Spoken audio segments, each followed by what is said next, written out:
Hey guys স্বাগতম জনাইছো মোৰ চেনেলৰ অন্য এটা ভিডিঅ'লৈ। বন্ধু বান্ধৱীসকল, অসমৰ জনপ্ৰিয় সাংবাদিক নিতুমণি শইকীয়াই গীতাশ্ৰী নামৰ ছোৱালীকেইজনীক কিয় ইমান মৰম কৰে আৰু তেওঁ নিজৰ ছোৱালী থকা স্বত্বেও তেওঁ বেলেগ ছোৱালীক কিয় মৰম কৰে, এনেধৰণৰ মন্তব্যসমূহ ৰাইজে ক'লে আৰু তেওঁ বহুত দুখ অনুভৱ কৰে। গতিকে দিশমুখৰ গীতাশ্ৰী নামৰ ছোৱালীজনীনো কোন হয় আৰু নিতুমণি শইকীয়াই কি ক'লে, এইবোৰ সকলো ভিডিঅ'টোৰ জৰিয়তে জনাম। গতিকে আশা কৰিছোঁ আপোনালোকে ভিডিঅ'টো চাব শেষলৈকে। আৰু যদি মোৰ চেনেলটো প্ৰথমবাৰৰ বাবে চাই আছে, প্লিজ চেনেলটো ছাবস্ক্ৰাইব কৰি দিব আৰু কাষতে থকা বেল আইকনটো প্ৰেছ কৰি দিব। ধন্যবাদ। গতিকে বেছি পলম নকৰি ভিডিঅ'টো ফালে আগবাঢ়ো। দিখৌমুখৰ শিৱসাগৰৰ নামটো গীতাশ্ৰী।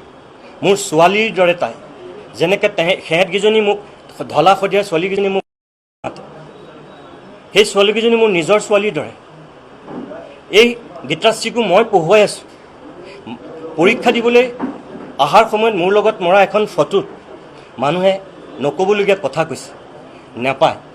আপোনালোকৰ ঘৰতো কাৰোবাৰ ভনী, কাৰোবাৰ ভাগিন, কাৰোবাৰ ভতিজা, কাৰোবাৰ নিজৰ ছোৱালী আছে চাগে। অন্ততঃ এবাৰ সেই কথাটো ভাবিব। তাই ফুলকুমলীয়া ছোৱালীজনীক লৈ তেনেকুৱা অসৎ মন্তব্য কৰাটো অনুচিত। তাই এটা ভৱিষ্যত আছে।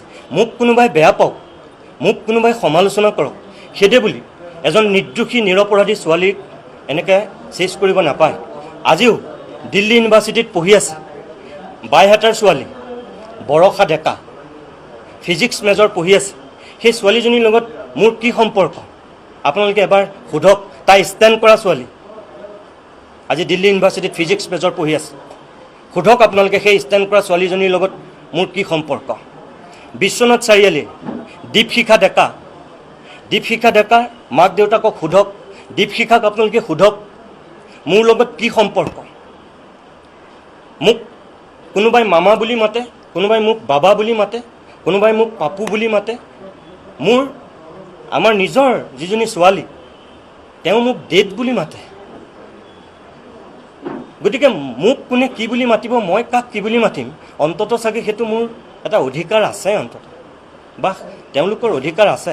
সেইটোক লৈও কিছুমানে অনাহকতে বিতৰ্ক কৰিছে বা নক'বলগীয়া মন্তব্য কৰিছে। মই আপোনালোকৰ যোগেদিয়ে মই সেইটো অনুৰোধ কৰিছোঁ যে অন্ততঃ মিনিমামখিনি মানুহে মানি চলাটো ভাল। মানে ইমানো মানুহক বেয়া পালে বুলি ইমানো অন্যায় কৰিব নাপায়। কিন্তু মোৰ অনুৰোধ, গতিকে আপোনালোকে এইখিনি কথা যাতে মন কৰে। অসমবাসী ৰাইজক মই অনুৰোধ কৰিছোঁ আপোনালোকৰ যোগেদি, যিসকল মোৰ খুব তীক্ষ্ণ সমালোচক, আপোনালোককো মই শুভেচ্ছা জনাইছোঁ। আপোনালোকে জানি বুজি মোক সমালোচনা কৰক। আপোনালোকৰ সমালোচনাৰ কাৰণে মই বেয়া পোৱা নাই। মই আপোনালোকৰ সমালোচনাক মই যোগাত্মক দৃষ্টিৰে লওঁ। আৰু যিসকল মোৰ শুভাকাংক্ষী, যিসকল মোৰ অনুৰাগী, যিসকলে মোক আজিও এটা